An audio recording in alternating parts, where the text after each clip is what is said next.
Isang napakagandang gabi mga kasortido. Magandang gabi sa inyong lahat. So sa oras na ito ay nagbiyahe tayo. Kasi yung ating kumpare, si Jmar Vlog Official, kakauwi lang galing Thailand. Tapos nagyaya siya na kami raw ay punta sa Sapa upang maghanap ng palakang bukid. So at ito na nga, dito na kami sa Sapa, gilid ng Sapa, at nagsimula kaming maghanap ng mga palaka. So sa mga dinaanan namin, may nakita ka pa kaming mga gagamba. So ayun na nga, pababa na kami papunta doon sa ilog na spot na aming hanapan ng mga palakang bukid. And ito, unang huli na mga bossing, mga kasortido. Tingnan natin. So yun, unang huli ng ating kasama, Jmar Vlog Official from Thailand. Dahil pinas, sarakan. Huli na naman.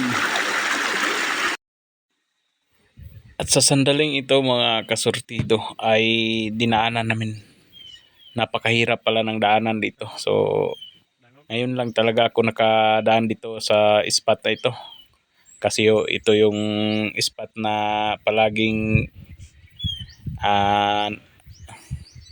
hinahantingan ng aking mga kaibigan ng palaka. Kaya dito ako niyaya ni Jmar Vlog Official na maghanap ng palaka kasi marami raw ditong palaka. Pero hindi ko inakala na yung mga daanan pala ay napakahirap.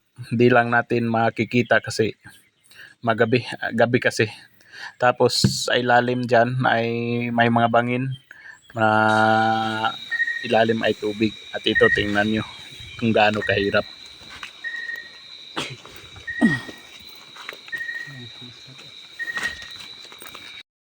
Okay guys, mo ang ipangita itong nilokso. Nara. Ako na.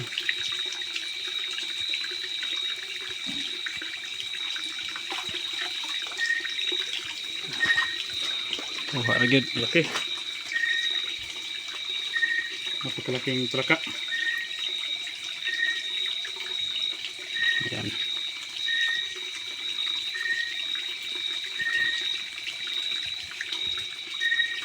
Yung call namin. Nalubat yung flashlight namin.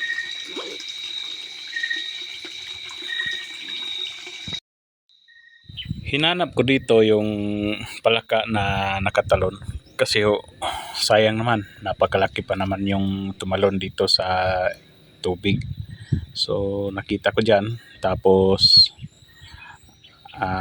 nasa ilalim ng bato yung palaka, nakita ko. Tapos naghanap ako ng paraan upang mahuli kasi sayang naman. Kaya gusto kong sisirin. May dala naman tayong goggles, may flashlight naman tayo na waterproof. At yun, kinuha ko sa ating dalang bag.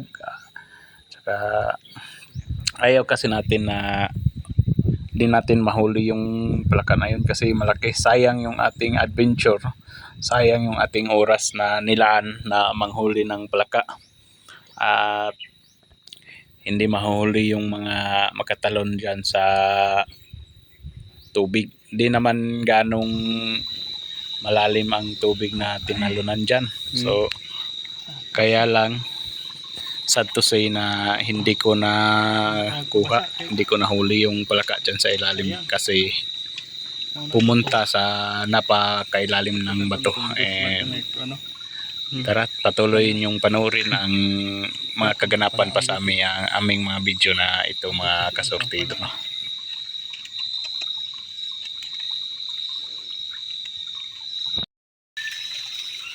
Okay guys, sikop na pod kini, ambak na pod sa tubig.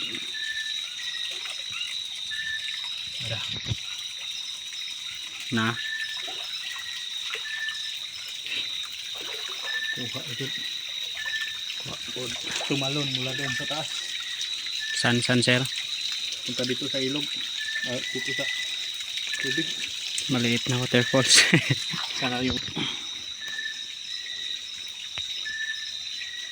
Hindi masyadong marami kasi Nalobat yung flashlight namin.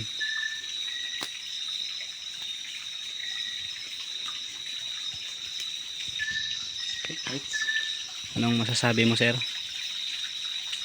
Kapag nanghuli ka ng palaka tapos di ka veterano, siguradong Wala kang yung makuha. huli mo ay hindi marami. So, Ang lalaki guys, oh. Palakang bukid.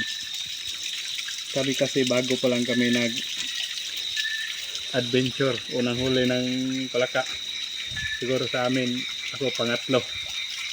So, yun. Pero malayo pa yung puntahan namin. Hopefully madagdagan pa ito. Hindi na tayo nakapag-video kaya umuwi na tayo at nandito na tayo sa bahay.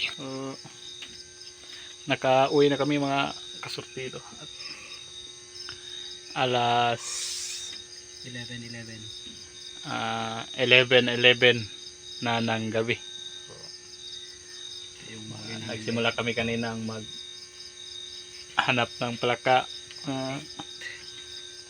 Alas 8:30 siguro. Pero yung huli namin dito. Pero goods naman, marami. Good size, good size. Good size namang mga palaka namin. Oh. Gagawin namin ngayon, hatiin namin kasi dalhin niya sa Thailand. Shout out namin si Arnel Awing. Shout out Napagod sa Arnel Awing. pag-akyat ng niyog. Ikaw sana yung kapa ng palaka sa tubig. Magkape muna kami mga dito. What's up mga kabata? Hatiin na namin ng aming huling palaka. Let's go.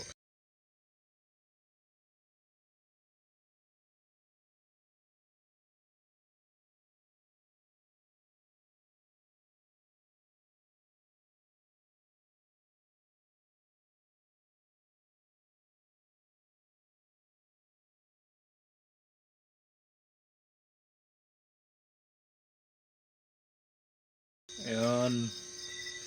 Ito na yung aming mga bahin. Voice over na natin. Marami sa akin. Marami sa kanya kasi wala sa Thailand yan. Uy, dagko man na imo ha.